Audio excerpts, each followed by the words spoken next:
Bonjour à tous, j'espère que vous allez bien, que vous avez passé une excellente semaine et qu'on est parti, je veux dire, du bon pied pour cette année 2025, tant au point de vue de la lecture que je veux dire dans tous les domaines.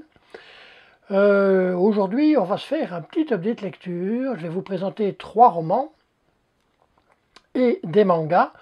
Les romans, ça a été encore des lectures de 2024. Donc, sans plus attendre, bienvenue sur Bouquin d'étoiles, générique.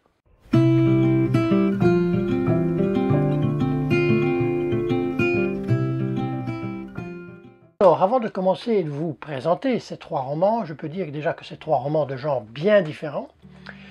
Et on pourrait dire que c'est aussi 3 excellentes lectures, voire peut-être 2 excellentes lectures et un coup de cœur. Mais donc, on va peut-être en débattre plus tard. Donc, je vous présente le premier. C'est La petite boulangerie du bout du monde de Jenny Colgan. Donc, Jenny Colgan, pour moi, c'était inconnu au bataillon. Donc, de nouveau, première nouvelle lectrice 2025. Jenny Colgan, c'est une autrice britannique, écossaise, qui est née à Prestwick et qui a fait son université à Édimbourg. Elle a publié son premier roman à l'âge de 28 ans.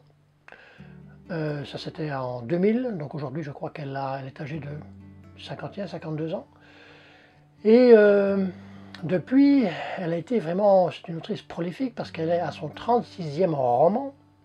En général, elle est cataloguée pour, je veux dire, la comédie romantique, la romance. Et donc voilà. En général, ce sont des séries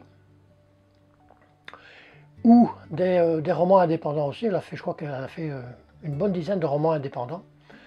Mais moi, en l'achetant, ça a été à la librairie Poirier et j'ai été dans le rayon, comment je vais dire, livres usagés. Et je remarque la petite boulangerie du bout du monde. C'est surtout du bout du monde qui m'a un peu titillé parce que je venais juste de lire Les femmes du bout du monde de Melissa Jordan. Melissa d'Acosta. Et c'est pour ça que je l'ai acheté en fait. J'ai pas lu le 4e de page. En rentrant à la maison, je regarde un peu sur internet et je vois, mon Dieu, c'est une série. De nouveau une petite saga, une saga en 4 tomes. Heureusement, c'était le premier, sinon j'aurais été un peu bête. Le deuxième, c'est, si mes souvenirs, bon, là, petite note, Une saison à la petite boulangerie, le troisième, Noël à la petite boulangerie, et le quatrième, qui n'est pas, je crois, encore traduit en français, c'est Sunrise by the Sea. Alors, je me suis dit, maintenant que je sais qui est Jenny Colgan, du moins quelle est, je veux dire, sa spécificité, la romance, la comédie romantique, je me suis dit, est-ce qu'on le lit, est-ce qu'on ne le lit pas? Mais bon, comme le titre me hypait pas mal, je me suis dit, bon, on va se lancer. On va se lancer à l'assaut des 495 pages. Je dis 495 pages pour le roman. Ensuite, il y a quelques, bon ça, je ne les ai pas comptés, mais il y a en fin de livre quelques recettes de pain, bagels, focaccia, petit pain à la cannelle. Bon, hein, donc c'est super sympa. En même temps, je trouvais ça génial aussi. Bon, c'est à chaque en-tête de page, bon, c'est toujours le même petit dessin. On a quelques pains, quelques croissants à chaque en-tête de chapitre. Je trouve que c'est pas mal. C'est en harmonie, je vais dire, avec le titre du livre. Et dès le départ, j'ai été voir, comme vous le savez bien, très souvent, bon, je ne dis pas à chaque fois, mais très souvent, je vais voir sur Google Earth, quand il s'agit d'un lieu géographique, tout ça, pour voir à quoi ça ressemble. Et là, on est dans les Cornouailles, on est à l'extrême ouest, à la pointe vraiment, extrême ouest de la Grande-Bretagne, tout près de Plymouth, à quelques kilomètres de Plymouth. Et donc voilà. Donc pour vous dire en gros, je veux dire l'histoire, sans spoiler, on est avec Polly, qui est l'héroïne du livre, qui a perdu son emploi. Elle était associée avec Chris, ils avaient une boîte de graphisme, et donc ils ont dû mettre la clé sous la porte. Et elle, à un moment donné, bon, elle a besoin, c'est vraiment tout début du livre, elle a besoin de se ressourcer, d'un peu de calme, de se retrouver. Et puis, le Christ, lui, il retourne chez sa maman. Et puis, elle, ben, elle va prendre un petit appartement. Vraiment un petit appartement, parce qu'elle n'a pas beaucoup de sous. Elle n'a pas beaucoup de sous de réserve. Elle va aller dans le village de Paul Bern, donc à l'extrême pointe, l'extrême ouest de l'Angleterre, plutôt de la Grande-Bretagne. Et là, bon, elle va, c'est ça, elle va essayer de se ressourcer un peu. Mais bon, comme elle n'a pas beaucoup d'argent, elle va commencer à faire son pain. C'est pas une professionnelle, je veux dire, en boulangerie ni en pâtisserie, mais elle se débrouille vraiment, mais vraiment pas mal. Et au fur et à mesure des jours, elle va faire connaissance de quelques villageois. Et puis, bon, ben, les villageois, ils lui disent qu'il y a une boulangerie là, mais qui n'est pas vraiment fameuse, et que si elle pouvait faire quelques pains pour eux. Et donc, de fil en aiguille, elle va commencer à faire du pain pour quelques personnes du village. Et finalement, ben, elle va reprendre la petite boulangerie de ce même village. Mais bon, tout ça va pas se faire, je vais dire, tout va pas être rose, c'est clair. Il y a beaucoup de péripéties dans le livre, mais moi j'avais toujours dans l'idée, bon, ça reste une romance, quand est-ce que ça va commencer? Et à la page 126, première phrase, choc pour moi, je vous la lis. Il sourit, les dents plus blanches que blanches. Là, ça m'a rappelé un petit peu, je vais dire, le sketch de Coluche, quand il parlait, c'était un sketch sur les lessives qui lavaient plus blanc que blanc. Ça m'a frappé, ça m'a tapé dans la tête. Je me suis dit, bon, voilà, la romance va commencer. Déjà une phrase, pour moi, enfin, soit, mais pas du tout. Comme je vais dire, qui est pris, qui croyait prendre, parce que je me suis dit, ouais, voilà, ça va commencer la romance, mais pas du tout. Réellement, j'ai été vraiment étonné.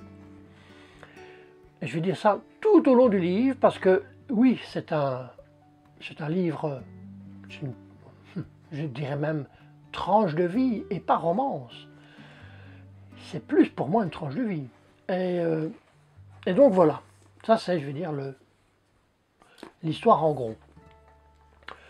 Dès le début aussi, j'ai été dans les premières pages, c'est comme si on la suit, on est vraiment avec elle. Mais ça c'est bon, c'est la plume de l'autrice, Jenny Colgan, qui est vraiment, je trouve, magnifique, réellement, parce que c'est une excellente lecture, je le rappelle.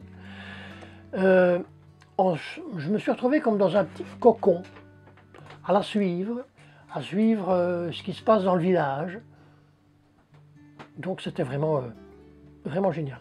Donc avec cette plume de Jenny Colgan, c'est vraiment un réel climat, ce petit cocon qui s'installe tout au long de la lecture.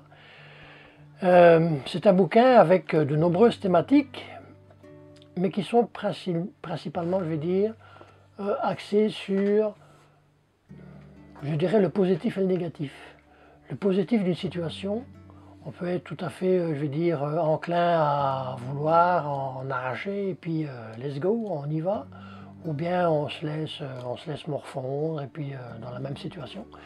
Donc c'est toujours ce côté positif et négatif, et cette Polly est, je vais dire, hyper positive, malgré tout ce qui va lui arriver. Et bon, ça je ne le dis pas. Il y a aussi quelques belles surprises au point de vue, je vais dire, comment je vais dire, au point de vue de la faune et même de la flore, on peut dire. Mais ça, je vous laisse le soin de le découvrir. Et puis, c'est ça, les thématiques, le positif, le négatif d'une situation. En même temps, comment dire les choses pour être heureux dans ce qu'on fait,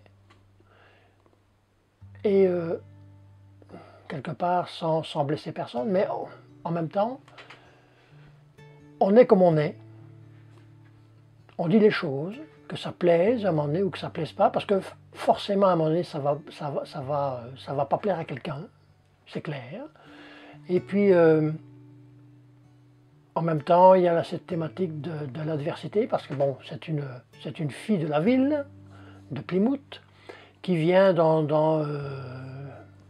le fin fond du cul du monde, on peut le dire, même si c'est à quelques kilomètres de Plymouth, qui a ses codes, et donc elle doit apprendre ses codes, forcément, ce qui n'est pas évident. Et puis en plus, bon, il y a peut-être, je veux dire, une adversité un peu plus, je veux dire, poussée pour certaines personnes qu'elle va rencontrer. Mais en même temps, c'est ça, je dis, c'est réellement un magnifique tranche de vie. Je ne sais pas avec la suite de la saga, si il y a vraiment une romance. Ben, il y a une romance, c'est clair, il y a une romance, mais elle n'est pas à chaque page, et elle est, comme je vais dire, elle est soft, réellement soft, et puis voilà. Donc pour moi, c'est une excellente lecture. Bon, c'est une saga en plus, mais en même temps, j'ai l'envie de continuer je veux dire, le parcours certainement de cette série. Je ne dis pas que maintenant je vais tout lire à Jenny Colgan, mais on va essayer, en 2025 je dirais peut-être sur 2 années, 2025-2026, de lire, ben, de toute façon le quatrième à mon avis n'est pas encore traduit en français, parce qu'il est de 2022, et donc voilà. Mais ça reste une excellente lecture, La petite boulangerie du bout du monde. Alors, je vous présente le second livre qui alors a vraiment rien à voir avec le premier. On change de thème, de genre. Ici, c'est un policier thriller. Miséricorde de Jussi Adler-Olsen aux éditions Le Livre de Poche. Petit apartheid, c'est que La petite boulangerie du bout du monde, c'était aux éditions Pocket. Je ne l'avais pas dit. Donc ici, Jussi Adler-Olsen, c'est un auteur danois. Il a fait, j'avais lu déjà un livre, Délivrance, qui en fait fait partie de la même série, Enquête département V. Miséricorde ici, c'est le premier volet de cette série qui en comporte 10. Et mes souvenirs sur Délivrance, bon, je ne savais plus trop de quoi parlait l'histoire, mais j'avais souvenir que ça avait été une très bonne lecture. Et donc, ben, on réitère, c'est une excellente lecture ici avec Miséricorde. Donc, pour encore dire quelques mots sur Jussi Adler-Olsen, il a fait donc, les 10 volumes de Enquête département V, et il a fait aussi, je crois, aussi 4 ou 5 romans indépendants. Donc voilà.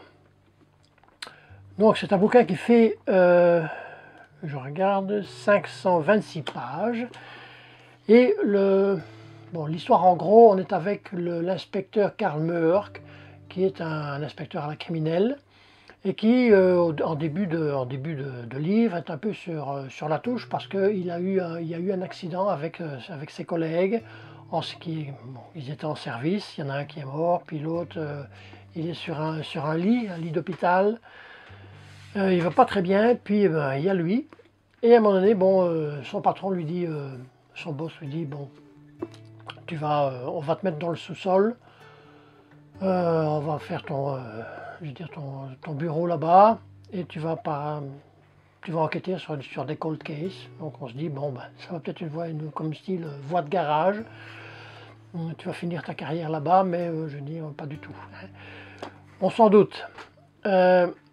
Et donc il va s'occuper de cas de cold case. Et le chapitrage du bouquin, comme c'est un cold case, il y a 2 dates, 2002, 2007, 2002, 2007 et ainsi de suite. 2002, on est sur le moment où la victime a été prise, où on a commencé ce crime. Et donc 2007, on est avec Karl Mørck, donc dans le sous-sol, dans son petit local. Et Karl Mørck va être accompagné, je vais dire, d'un enfin, accompagné, oui, d'un homme qui est, bon, qui est pas policier du tout, mais qui est là en charge pour, ben, je veux dire, tout ce qui est bon, entretien, lavage et tout ça, et qui en même temps, bon, va être quelque part son coéquipier, parce qu'il faut dire qu'il est tout seul dans son petit 1,5 là en bas, dans la cave, et c'est ça, il y a toujours ces deux dates, 2002, 2007, 2002, 2007, et au départ, il n'y a aucun lien qui relie ces deux dates, et c'est ça que j'aime bien aussi dans ce roman, cette plume de Jussi Adler-Olsen, c'est que même quand il ne se passe rien, même qu'il n'y a encore aucune action qui a été menée, rien, eh ben on est déjà addict. On est déjà addict. Je me souviens, parce que je l'avais noté, à la page 85, il n'y a encore rien qui s'est passé dans le bouquin, et on est déjà addict à la plume. Forcément, bon, un thriller, donc ça va être...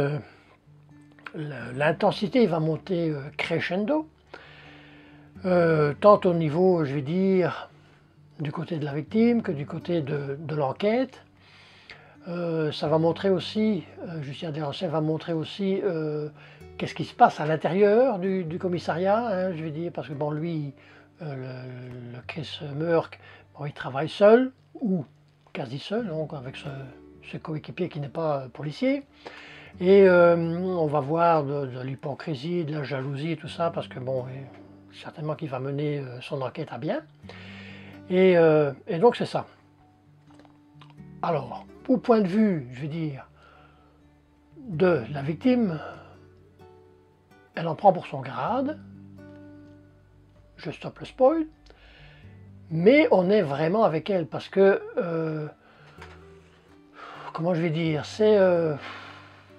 d'un point de vue physique, émotionnel, psychologique, c'est vraiment atroce. Et là, je fais un petit coucou à Kate qui l'avait lu avec le livre Sac à dos, qui a je veux dire, sa chaîne YouTube, le livre Sac à dos, qui m'en avait parlé et qui avait dit waouh, moi j'ai adoré ce bouquin, et c'est clair que c'est un bouquin où la tolérance à la douleur est vraiment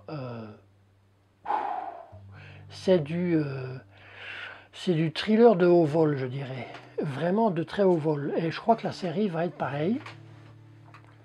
Là j'ai encore deux bouquins qui m'attendent dans la palle, c'est Profanation et l'effet papillon, je crois que ça va être lu, je crois aussi, certainement en 2025, certainement.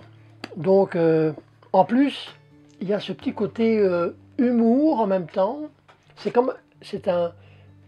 un livre qui en global vraiment, parce qu'on voit ce qui se passe au commissariat, on voit ce qui se passe bon, au niveau de la victime, et puis les liens vraiment qui vont se chevaucher à un moment donné. Mais c'est vraiment, comment je vais dire, tout est fait pour... Bon, forcément que les liens s'interpénètrent, et puis que bon, qu'il y ait la solution finale. Mais en même temps, tout est... il n'y a pas de... Comment je vais dire, j'en reviens un peu sur le terme, mais tout vient bien à point. Il n'y a pas de... Tout est quelque part réel, dans le sens qu'il n'y a pas à un moment donné... tout est cohérent. Vraiment, tout est cohérent. C'est ça qui fait aussi la force de ce bouquin. Donc, c'est ce que je disais aussi. Il y a un moment donné, il y a aussi, et je crois que c'est peut-être une soupape quelque part de sécurité que Jussi Adler-Olsen met, c'est qu'il y a de l'humour. Il y a de l'humour verbal, de l'humour dans l'action. Et donc voilà. Donc c'est comme j'ai dit, une excellente lecture, Miséricorde, et certainement que, bon, je ne sais pas quel est le deuxième, si c'est Profanation ou effet papillon, je crois que c'est Profanation. Donc, enfin, soit.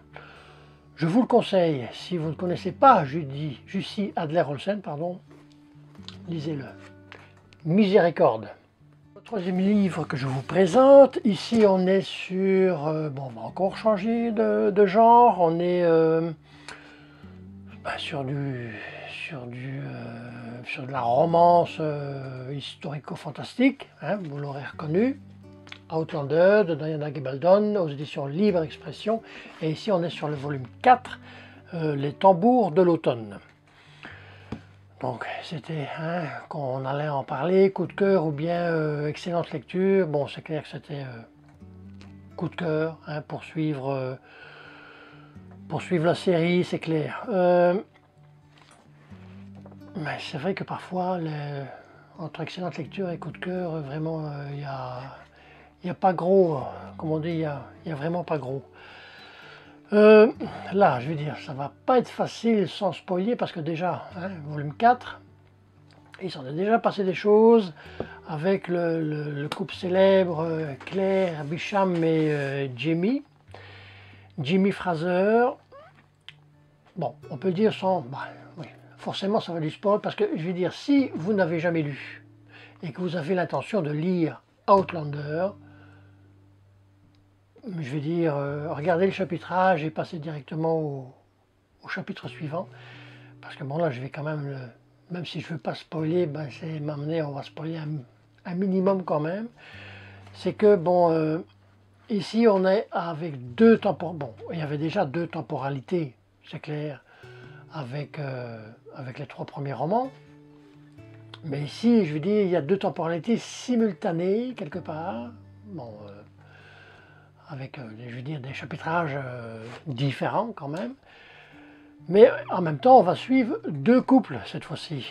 Il y a Claire et Jamie, et en même temps, il y a Brianna qui est la fille de Claire et de Jamie, et Roger, l'historien écossais.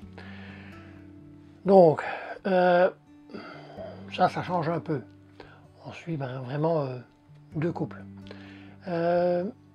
Maintenant, point de vue thématique, il y a je veux dire, une thématique différente parce que bon, on change de continent. On n'est plus en Écosse. Là maintenant, en Écosse ou en France, on va dans le Nouveau Monde, on va aux États-Unis. Et bon, les thématiques, à cette époque-là, forcément, c'est l'esclavage, avec tout ce que cela comporte. Bon, je veux dire, c'est quand même assez soft. Diana Gabaldon a toujours une plume qui est, je veux dire, en même temps, elle ne va pas par quatre chemins, mais en même temps, c'est du soft. C'est quand même, c'est très calculé, son affaire. Et donc c'est ça, il y a l'esclavage. Puis une autre thématique, bon, c'est concernant les autochtones. On a certains récits parce que, comment je veux dire, bon, ça, non, on va pas le dire, on va pas spoiler, on va pas aller jusque-là. Mais il y a une thématique autochtone avec certaines connaissances, certains trucs, je veux dire, culturels que l'on apprend dans le livre, parce qu'en même temps c'est un livre historique. Et il y a aussi bon, la thématique concernant le pouvoir des femmes. Le pouvoir des femmes, je veux dire que ce soit en 1700, je ne sais plus, on est en quelle année, là, en 1750 ou à peu près, ou bien que ce soit en 1960, dans les deux temporalités, le pouvoir des femmes, il n'est pas gros, vraiment pas gros. Et donc c'est ça, donc il y a cette thématique-là aussi, et puis, que dire encore, je veux dire, ben oui, forcément on va aller vers le tome 5, Là, je crois qu'on va rester dans le Nouveau Monde, on va rester aux USA. Et donc voilà, donc c'est une lecture, j'allais dire que c'est une lecture commune. Non, c'est pas une lecture commune. Ça va bientôt être une lecture commune. Et là, je fais un petit coucou à Gilles, qui d'arrache-pied veut continuer la saga avec moi en lecture commune, mais bon, comme il a quatre 4 tomes de retard, et je vais dire, c'est pas des tomes... bon, vous connaissez déjà la police d'écriture, hein, c'est pas petit. Enfin oui, c'est petit, hein, c'est comme la dernière fois, je me trompe. C'est une police d'écriture qui est assez petite, et puis bon, c'est toujours des bricases qui vont entre 600 et 700 pages pour l'instant. Le volume 5 on va pas dire de doubler de volume, mais quasi. Et donc, ce cher Gilles, lit d'arrache-pied, il a, je crois il a fini le tome 2, je crois, il va commencer le tome 3, et donc dans quelques temps, on fera une lecture commune avec le tome 5. Donc voilà. Donc si vous ne connaissez pas, bon moi j'ai juste ça c'est le coup de cœur qui le dit, le coup de cœur de la saga, le coup de cœur à chaque fois de chaque bouquin, de chaque volume. C'est vraiment une magnifique écriture de Diana Gabaldon. Donc, pour ceux qui ont envie. Et on va terminer par les mangas. Là, j'ai continué la même série, comme je disais. Je termine une série, pas trop longue, en espérant pas trop longue. Et ici, c'est une série qui est en 14 volumes, c'est Platinum End. La dernière fois, j'avais lu 5 volumes. Ici, j'en ai lu du volume 6 au volume 12. Et donc, ça nous fait 7 volumes. C'est une saga manga de Takeshi Obata et de Tsugomi Oba, qui sont, je vais dire, le dessinateur et le scénariste de Death Note et de Bakuman. Il faut savoir aussi que Platinum End, c'est le dernier, je vais dire, le dernier duo qu'ils ont fait ensemble, je crois. D'abord, il y a eu Death Note qui a été faite au début des années 2000. Je ne me rappelle plus des dates exactes. Ensuite, il y a eu Bakuman, si mes souvenirs sont bons, de 2005 à 2008. Et ici, donc la saga ici en 14 volumes, de 2015 à 2021. Quand moi, la dernière update lecture, j'étais arrivé donc au tome 5, il y avait comme... donc, il faut le dire aussi, c'est un shonen qui parle de fantastique, c'est ça, de fantastique mystère. Pour dire l'histoire en 2 mots, l'histoire de la saga. On suit tout d'abord, quelque part le héros du... Bon, il y a plusieurs héros au fur et à mesure de l'histoire.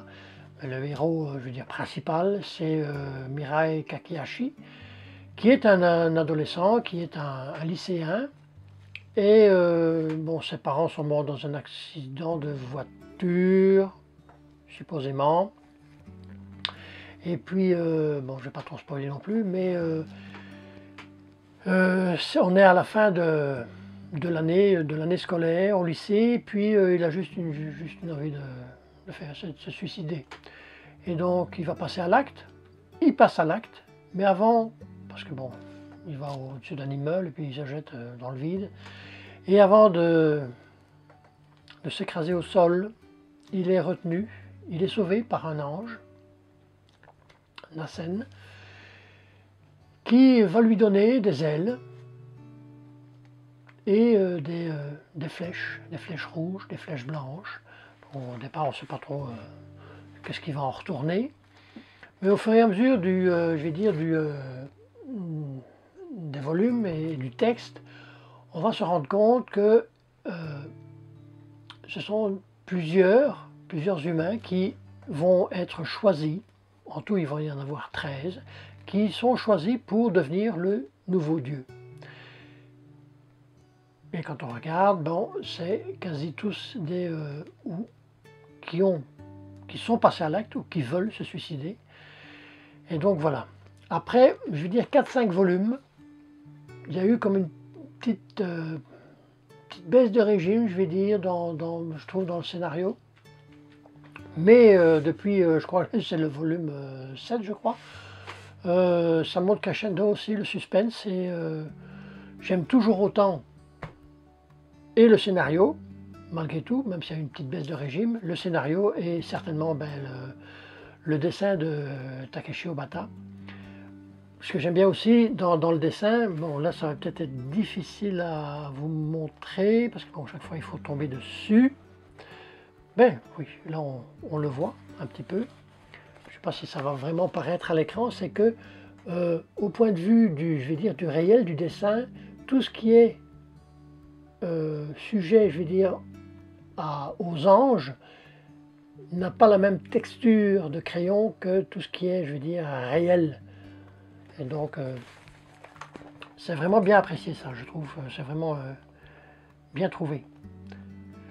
Et donc voilà, c'est